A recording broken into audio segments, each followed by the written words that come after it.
The Entrepreneurial Journey Podcast.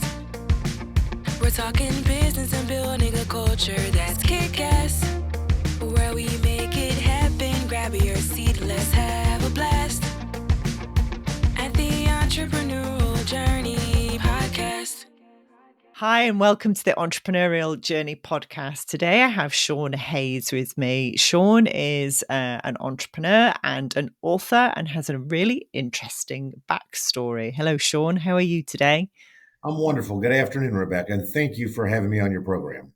Absolute pleasure. Now, when I read your bio, I was absolutely fascinated. I do not normally interview people who have climbed the greasy pole in the world of banking because it's not that exciting. However, when I read your bio, I thought, right, this is somebody I really do want to interview. And I'm going to just get it straight out there now for our listeners. And that is, you've served time in prison.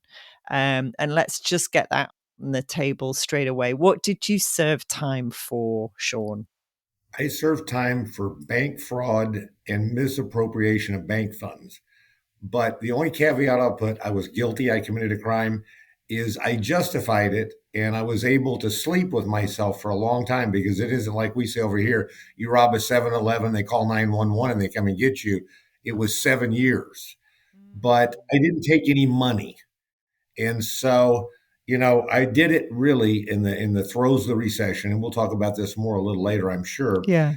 I did it because I was trying to buy myself time, and I justified it because I didn't take money. Right. But that was illegal, and I knew it was illegal the moment I did it. Okay. But that's how I got there.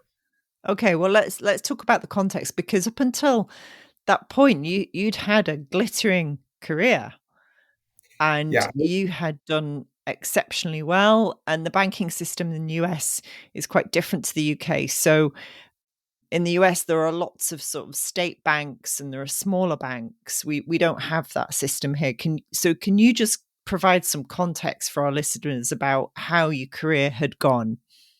I would love to. In fact, your starting point with me was you changed how I would start this because I say this in the book, but I've never said this in public, but in an interview, but I've said it thousands of times in meetings. My parents were both entrepreneurs. My father and my mother, separate businesses, and I have a sister, very successful entrepreneur. But I was a disgrace to my family because I became a banker. Okay. Because in this country, if you're an entrepreneur, there's only two things that get in your way: banks Right. and the IRS. Okay. Because so many business decisions are tax driven. And as my dad said a long time ago, when he borrowed the first big loan of his day, this was 70 years ago, he borrowed $52,000, and the bank in the town there kept $2,000, and a bank in St. Louis took $50,000. He said that's how much faith they had in me, was $2,000.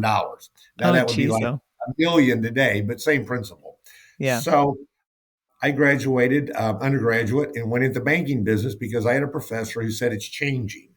And you're the first generation of where it's going to be a sales culture. Okay. And I'll fast forward to, I spent 7 years with a large bank and one of the 100 largest banks in the country. At that time, there were almost 21,000 banks in America, and they were in the top 100. I left there and at 29 bought my first bank. And I have to tell you one of my favorite stories in a second. But at that time, we would have been like the 15th largest bank in America, mainly because a lot of banks failed. By the time I sold, we were in the top 100, and we grew 80-fold in 9 years. Good so for grief. your entrepreneurial clients, I never thought I was an entrepreneur until years later, but I'm an E&Y Entrepreneur of the Year. I'm a University of Missouri Hall of Fame, and I'm voted one of St. Louis's greatest entrepreneurs from 1998 to 2008. Right. The point is, you can be an entrepreneur in the banking business, but I've had success and failures in many other businesses. But my favorite story, and then we'll get into the meat of why you probably had me on, is I'm 29 and we buy this bank. And I bought it with another gentleman who was 9 years older, who I thought, and he did have experience I didn't have, obviously, but I had to buy him out 2 years later because I would say he was lazy. But the Right. point is, and this is the irony, we buy this bank and it has $1,100,000 in cash in it. Now, Okay. go forward 7, 8 years, I had 38 branches, and they might have had 50,000 in cash in the branch and 75 in an ATM. So at that time, Fed funds were almost 9%, and they 8 or 9%. And so we got to thinking, we said, we got all this cash. If we get it to the Fed, we can earn money. And it was about $5,000 a month, 5,500 a month. So I pick up the phone and I call Brinks, and they go, well, yeah, it's going to be $250. So, in your world, 100 and some pounds. Yeah. And they said, well, come next Thursday. And I said, wait a minute. Well, I'll lose $1,000 in the next week in earnings or more, and 250. I said, okay. I hung up the phone. I said, Mike, I said, let's load it in the trunk of my car. Now, there's two things you have to realize. It's not like in a movie, Rebecca, where it's a nice briefcase. No. And in those days, you had big cars, and my car literally was like this. That's one. But you don't know the real crux of the story. I have to go 168 miles Oh my because God. I used to drive 168 miles one way to work. That's Right. number two. Number three is in the fall here. It was late fall. It's dark. Right. So I drove $750,000 in my trunk, 168 miles, no insurance, no Oh escort. my If, God. if, if I would have gotten pulled over, they would have thought I had, drugs. And Yeah. how do you explain, by the way, there's $750,000 in the trunk and this is legal. And then it gets crazier. I get home and I think, what am I doing with it? And I did tell this story to even my family. Like 10 people knew the story before I wrote the book. And I have one cousin I'm close to, and he said, Shaun, why didn't you just sleep in your car in the garage? And Rebecca, I didn't think it. So we unload $750,000 and put it in our family room and sleep with it. And then the next morning at 4 something morning, you get up, you load it back in the car. And I drove downtown to the Federal Reserve Bank, and there's like 20 Brinks trucks and a red Buick. So I think your entrepreneurial listeners will say, this man is crazy, and I Yeah. am. So Yeah. there you go. Yeah. That is crazy. Okay. And that, I was going to say, that is clearly in the book. Just share with everybody what you've called the book. Well, I call it The Great Choice. And I call it for this reason. And this is whether you're in banking or any kind of business, you make choices every day. And unless you're in a very small percentage of the population, you're not doing things criminal. You're not doing, you're doing it because you do that. And what happened was in the first few weeks in banking, they had a management training group go take a test from a consulting firm. And we're in this classroom, and I answer question one, and I got there late because I was in a different part of the city, and I was in the front row. And the proctor looked at me and he said, "Excuse me," and he stopped the whole class and he said, "You have to answer question one, yes." And so, of course, being the person I am, I said, "Excuse me, sir." I said, "It says, have you sold anything from this company?" And the answer is, "I haven't." And he looked at me and he said, "You will, son." He said, "No matter who you are, you'll take home a pad of paper, a pen, and you'll start stealing things." And so he was right. And we look at it this way. If you're, and I have an analogy in the book of me flying a plane and ended up almost over a military installation. But if you leave LA on a plane for New York City, and if you're off by 1 degree, given time, speed, and distance, you end up in New York City. And that's what happened to me. Literally, it took 30 years, and I was notorious for, I used the largest law firm in Missouri, and I would go down there and I would say, don't ever tell me I can't do something. Tell me how I can do it, and then I'll decide if it's worth the aggravation. And that's how we grew 80-fold in an industry where most institutions in that same 9 years would have doubled. Yeah. So we outperformed by 40-fold. And it was with the attitude of, we'll try anything. And we, and we did. And we did great. Well, obviously, you put $750,000 of cash in your trunk to make $5,000 a month, you'll try about anything. And so we always push the envelope. And you do that one step at a time. And to me, life is a little bit of white and a little bit of black and a whole lot of gray. And once you get in that gray, because the real margin in business is in the gray. Yeah. And plagiarism is greatest form of flattery. But Absolutely. most of us that start a business work for someone else, and we think we can do it better, and so we Yep. take what they do legally and we Yep. plagiarize it, and that's Yep. the first step into the gray. And once you get out there and you obtain, I bought my first bank at 29. We went public at 35, and we sold for $500 million at 44. Great. And so when you have that kind of track record, you begin to think you're invincible. And I this was is going to what I say, did you feel quite arrogant at that point? Do you think you were an arrogant person? most people would say I'm very humble, but I was a different kind of arrogant. I was arrogant in my own, for me, I was very arrogant, but to the world, you might not have noticed, Okay. because I Okay. was never flashy or flamboyant. I Right. was that same gray or navy suit, white shirt, Hermes tie, tough, but I'm tough. And I never thought I was tough until a few years ago. And this was after all the bad stuff.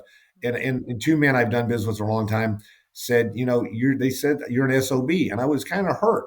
And I immediately said, in the old days I would argue, but I want to think about it. And I came back and I said, one is of Iranian descent. He's very tough in my mind. And the other one is the most affable man I've ever known in my life. And I said, you guys are right. And I'm a son of a bitch because I can say no. Because in today's society, people don't like no. Mm-hmm. They want Mm-hmm. immediate gratification and yes. Yeah. And It's and that's not me. But No. what I would tell your listeners, because you have my favorite crowd. I love people, and I say it's easy to get paid, but it's hard to make payroll. Yes. Oh And my God. Yes. Yep.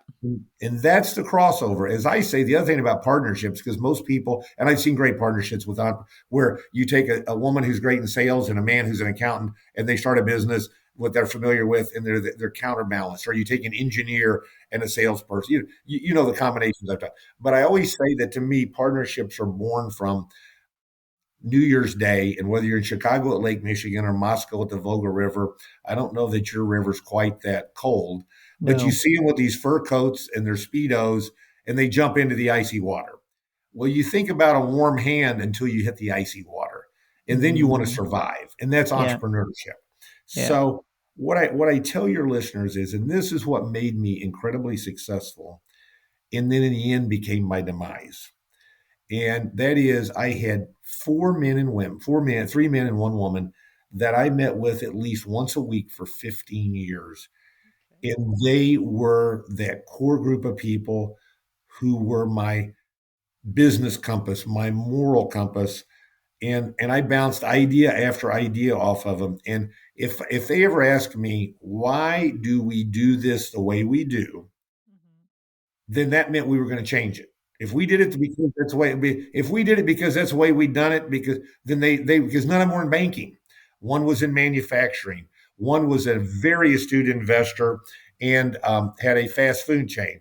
Another was a man in the real estate business, and the third was a woman who was phenomenal. She would interview. Had been in HR with a large company and was a consultant, and she could interview you. And she'd come in and she'd go, Shaun, first is you want to hire Rebecca. But here's two things you will not be able to stand, and you have to get over it because leopards don't change their spots and tigers don't change their spots. But these 10 things, she's a 10, she's going to help the company.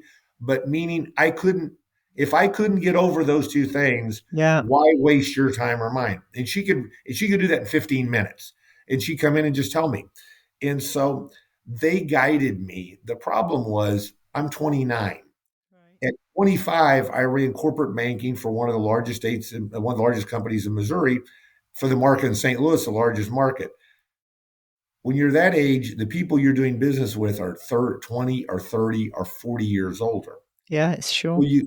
So you go 15 years. This is the lesson here. I go 15 years. One, you're tired of each other. Two, you're exhausted. And three, they're old. Yeah. So I go and I worked 4 years for one of the seventh largest bank in America, now one that would fit in the UK. And I lost an entrepreneur in my mind is a guerrilla warfare. And people ask me all the time, what book should they read? And I said, well, you have to read Think and Grow Rich by Napoleon Hill. Yeah. You have to read Guerrilla Marketing. It's about $5.99 and it's 30 years old and it's out of print, but you can find it on Amazon. And it's really, if someone reads the book, I made $20,000 a summer 40 some years ago in college selling fireworks. I Right. spent 3 weeks getting a suntan and reading books and 4 days of working hard. Okay. But this is back before copy machines. You mimeographed. Yeah, I remember those. You're too young. Yeah, I And remember them from primary school, or you would say elementary school, the windy thing. yes, Yeah. ma'am. And Yeah. I literally took those and I printed them out. And then I would go to parking lots on Saturday and put discount fireworks with, and then I put buy one, get one free, or buy one, get four free was the main thing. And then I took two 4x8 sheets of plywood and put discount fireworks ahead. And I went down the road and put them on the road. The point is that's guerrilla marketing and small business and is guerrilla warfare. And so I'm that was my MO for, well, my career, but 15 years on my own. Well, you go to work where they pick you up in a $20 million jet with two pilots and they take, anytime they want you at the mothership, they fly you up and they have you home for dinner. You lose touch with that reality. Yeah, That's you why do. I said I was arrogant for me, but I was never arrogant like you would have thought, because that's a whole different kind of arrogance. It's not your plane, it's not your company, but you're one of the top 35 people in a company of 36,000. I lost touch. And then when the stock market and the real estate market went the wrong way and I was losing millions of dollars a week, I went back to where I started and I'd lost my ground game. And more Okay. importantly, I didn't have four people anywhere near like the four I'd had. When I got to that day of decision and things were so bad, and I believe decisions or business are made for two reasons. And the stock market proves this every day: fear and greed. Yeah. And That was one of my questions. Was it greed? there was both. It Okay. was fear that I'm losing millions of dollars a month and I'm Okay. not going to survive this recession. And it was greed. I do this transaction and I gain a lot of yardage. Right.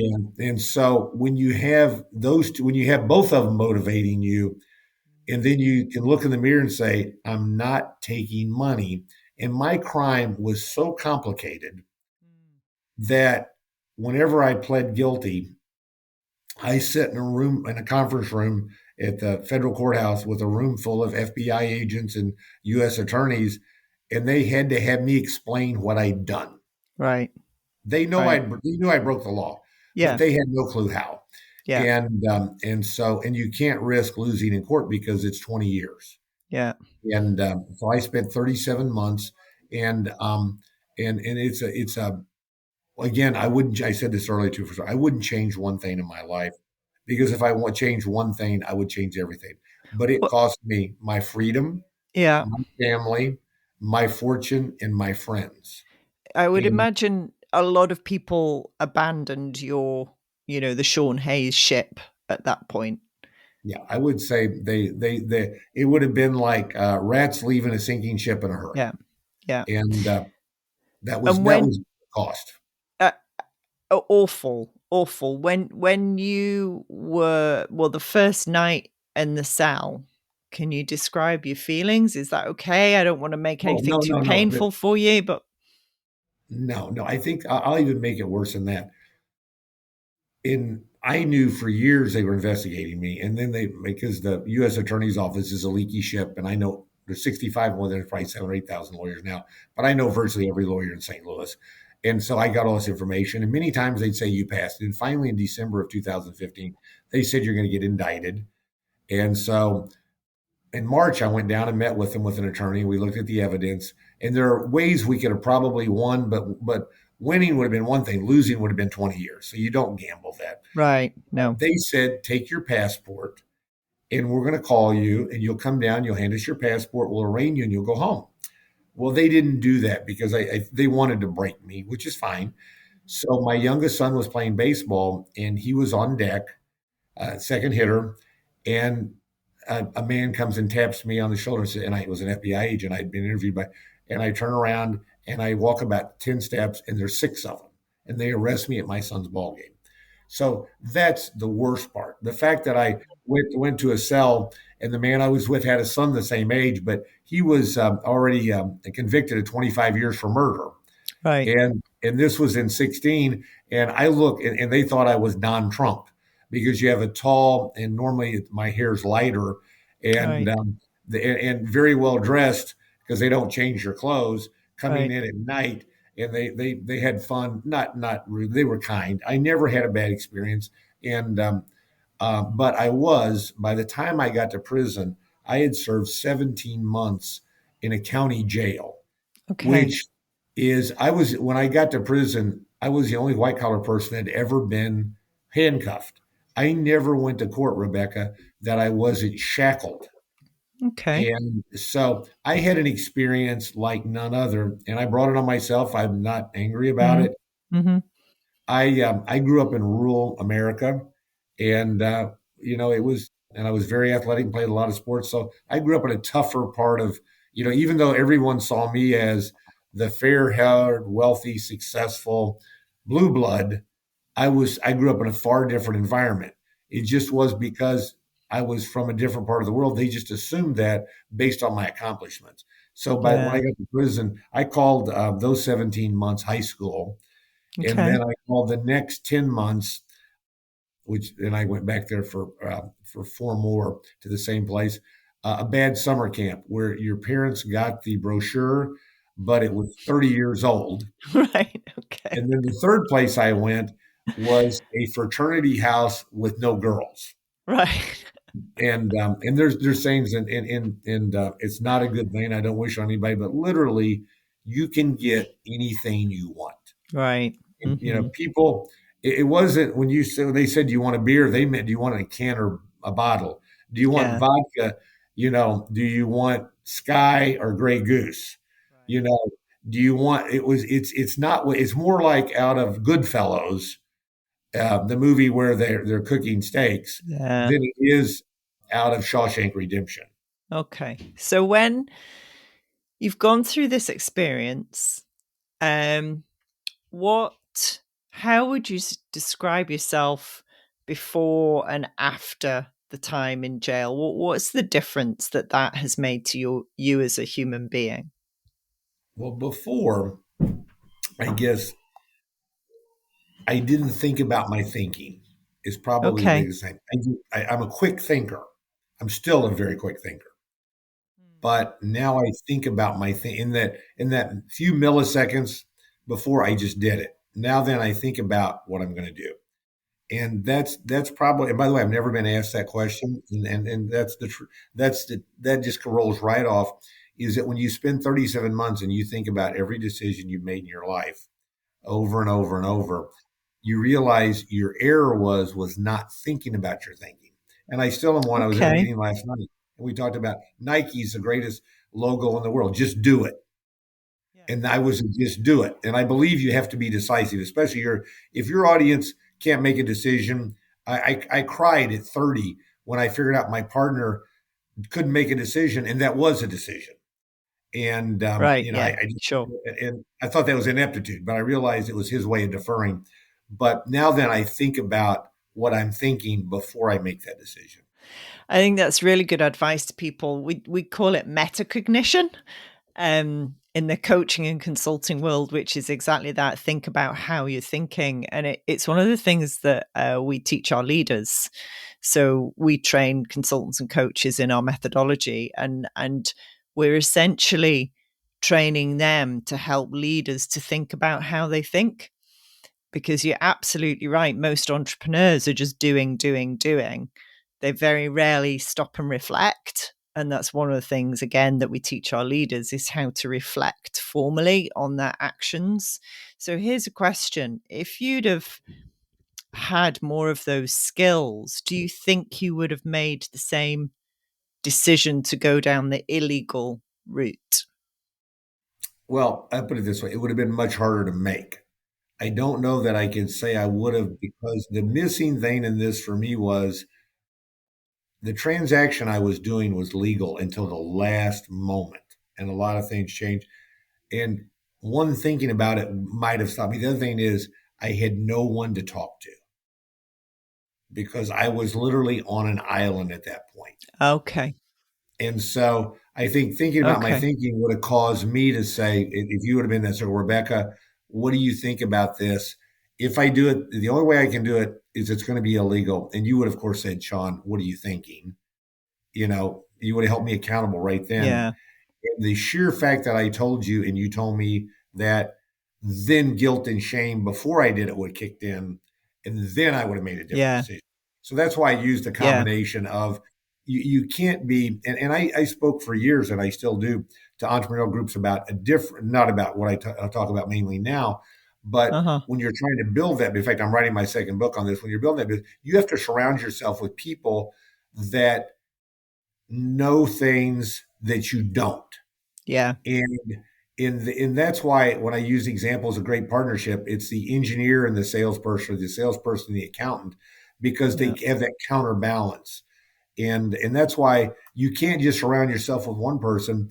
And I tell people too, whether it's their spouse, their significant other, their partner, that's not the best person to hold you accountable, because No. there's an intimacy and there's a lot of other things going on that person won't hold you as accountable as someone who truly looks at you as a business person and says, have you really thought that through, Shaun? Yeah.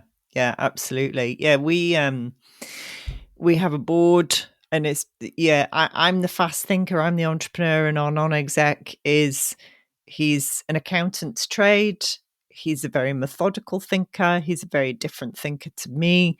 And you need that balance. He's a good 10 years or so older than me as well. And we've just got a couple of new people in our team who are 25 years younger than me. And that's a whole different perspective, which I think you're right. Business owners need. The danger that I see, and maybe you see this in yourself, is that you surround yourself with people who think like you, and that's so dangerous, isn't it? It's the worst mistake you can make. And I talk about in the book how we just had this mega growth run. And it was because I had a CFO who would probably be the most boring human being on the face of the earth, but was brilliant, and we didn't think alike. And so, Right. I saw the glass half full all the time. He saw it half empty, but that counterbalance. And that's why I believe, and this is one thing about banking in this country, and it's changing. It continues changing. And we're going to end up in another 100 years, we'll be the UK with 10 banks or something. But the point is that the law requires you to have a board. And I tell people when you start a business, I know you're not flush with resources, but there are people and we used to do this when we started out, we would give people $50 in cash 30 years ago because you could take your significant other out to dinner for $50. You don't have to pay them. I sat on Yeah. boards and they paid me $10,000 a meeting or something, but you don't have to pay them that because a lot of people want it. I truly love helping other people succeed. Yeah. And so Yeah. you can Me get too. people who will hold you accountable and you don't have to pay them a ton of money. Or you can, if you got the right situation, you give them stock options or something that might create value in the long term. But that's the best money you'll spend because they're not yes people. And that goes back to what I mentioned Yeah, earlier when totally. I was with Don and Otter, and they said, you say no. Well, yeah, because you want somebody around you who is strong Hmm. enough to say no. And that's why the third book I tell people they should read is called Boundaries. Yeah. And it's really a psychology book on boundaries because that's another thing that a lot of people, you don't learn any of that in middle school here, and it ought to be taught in middle school. Yeah. But just understanding boundaries is so important in business because, and you talked about people 25 years younger. Well, by the way, I don't think the world's ending and I don't think this, but there's culturally such a difference between people under 40 in America and over 40 in their work ethic and in the Right. way they respond. Right. Well, yeah, I messed up technology on Tuesday and you were gracious enough to give me a restart, but I was emailing you during the time to tell you I was having trouble. And I also emailed to tell you I'd rescheduled. I have people who work for me Sure. now in businesses that I'm involved in, and I can call them, they don't answer. I can text Oh, them, they don't reply. And I can email them and forget they'll never see you it. did? But I know they're on their phone all day long. And they just, well, I'll get to it when I get Yep. to it. And there's lots of things that are just different. I didn't say bad. And I think when you're running a No. business, you hit a dichotomy that's very important. You need an age variance because their view is different, not wrong, than your view than someone older. Yeah. So important. Totally, totally. So how did you go about rebuilding your life when you came out of prison? Well, the first thing is while I was in prison, I actually started a business that was out on the Did outside and you? was up and running. Yeah, Right. and so Okay, that's I got out, and audacious. so I oh yeah, but you're bored and you have a lot of time, and Yeah, so sure. again, being an entrepreneur, and then along the way to the party, I started, and things got better and better, and I've been out now over 3 years, but Mhm. a man who is a billionaire, who has known me for 25 years, who I did not know. He actually said that my company turned him down for money in the late 90s and early 2000s. And he read the book, and this was a few months ago. And he texted me and said, "Shaun," he said, "I haven't read a book in decades, and it's the best book I've read. And I want you to do these 9 things with me." And so we're doing just fun stuff. We're starting to open ghost kitchens. We're buying tens of millions of dollars of real estate. We have hundreds of millions of dollars of projects, and it's just fun again, and it's obviously rewarding, and it's very financially rewarding.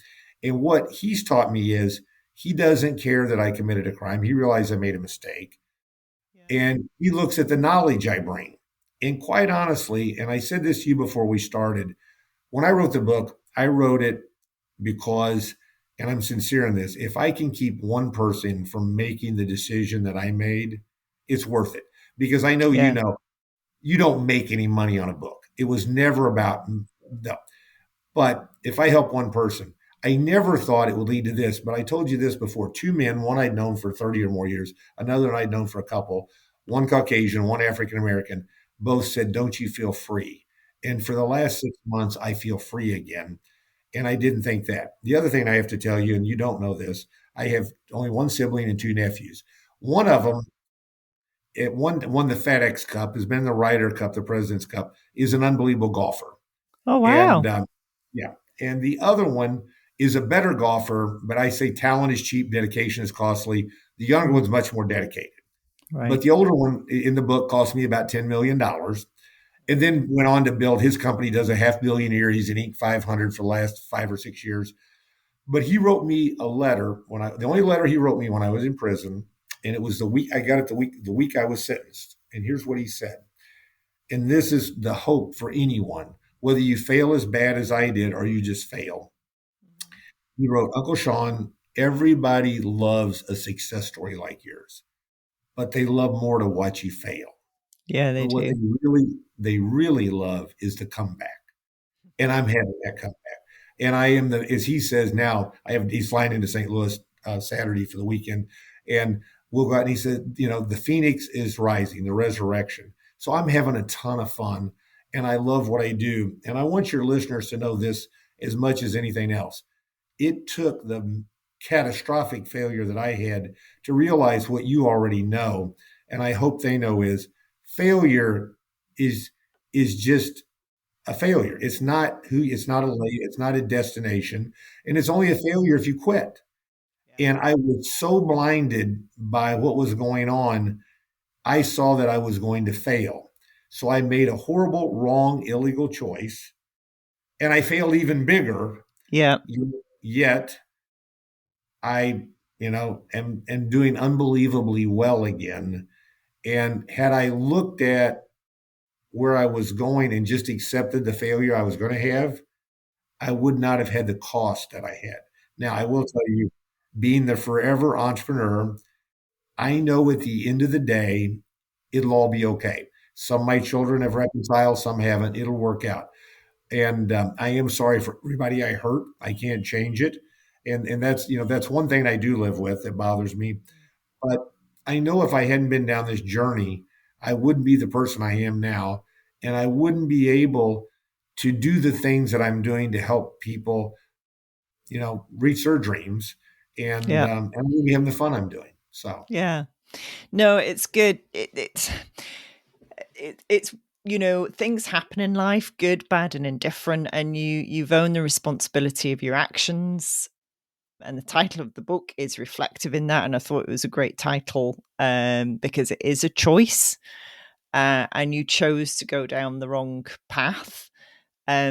And you've accepted the consequences of that and full responsibility for that. And I think it's only when you accept the full responsibility for the outcomes in your life that you are then able to learn from them. I think those people who don't accept full responsibility for the outcomes in their life find it difficult to learn from those experiences. And yeah, again, sharing that experience with the wider world is incredibly helpful.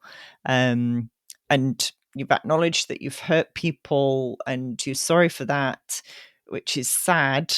And you're making reparations, I guess, for that. yeah, no, I do, and I'm glad to pay it every month. And Yeah. I was interviewed on a TV show, and I knew all four. It's a very combative TV show on PBS, and I knew all four of the interviewers. And one of them said, "Do you think you'll pay all that money back?" I said, "Absolutely," and I will. And it's strange that Well, how it's a you get lot where of you are. money. Yes, yes, but it's like anything. I've been fortunate. I know how to make money, and that's what your audience. I don't, and I Mm, tell people this: it isn't money. Money's a scorecard. But when you start out to do yeah. business for yourself, do what you love. And if you want money, you'll make it. If you want time off, you'll get time off.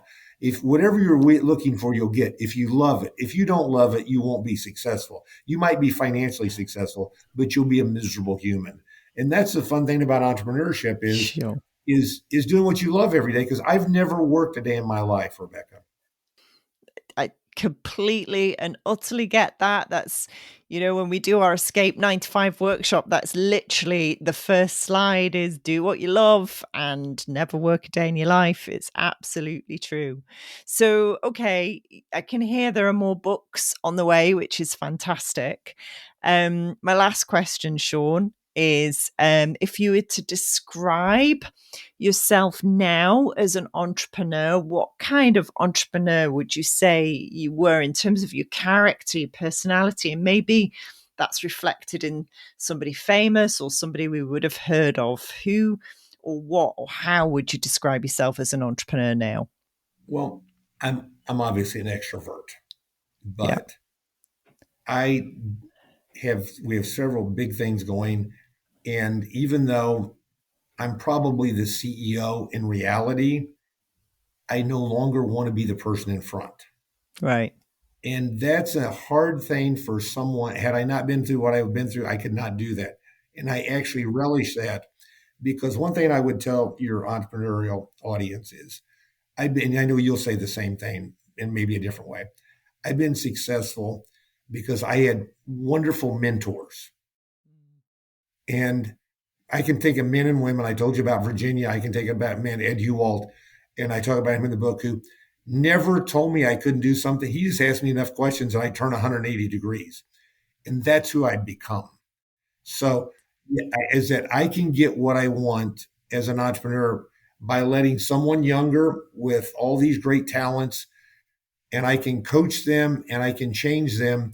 And I gave an example of this last night at dinner where I turned a young man in one of our businesses 180 degrees by just asking him questions. And he got the right answer. But he was so passionate about it when we sat down. To say no would have been the wrong thing, but to say, "What have you thought about this?" And he's like, and so that's the role. That's the kind of entrepreneur I am now. Is I'm the Amazing. person in the shadows who gets to look and help someone succeed. And that's what I love about young men and women now, and even Yeah, older men and women who go into business with that passion of, if I can be the one that helps you do that much more, that much better, then someday you'll say, this man, Shaun Hayes, helped me. So that's the brilliant. entrepreneur I am. Amazing. That's an amazing place to end. Thank you so much, Shaun, for your time. I really appreciate it. And I wish you all the luck in the world. Thank you. Thank you. And listen, challenge your audience every chance you get. It's a fun ride. Have a It great is. day. Thank you. The Entrepreneurial Journey Podcast. We're talking business and building a culture that's kick-ass. Where we make it happen. Grab your seat, let's have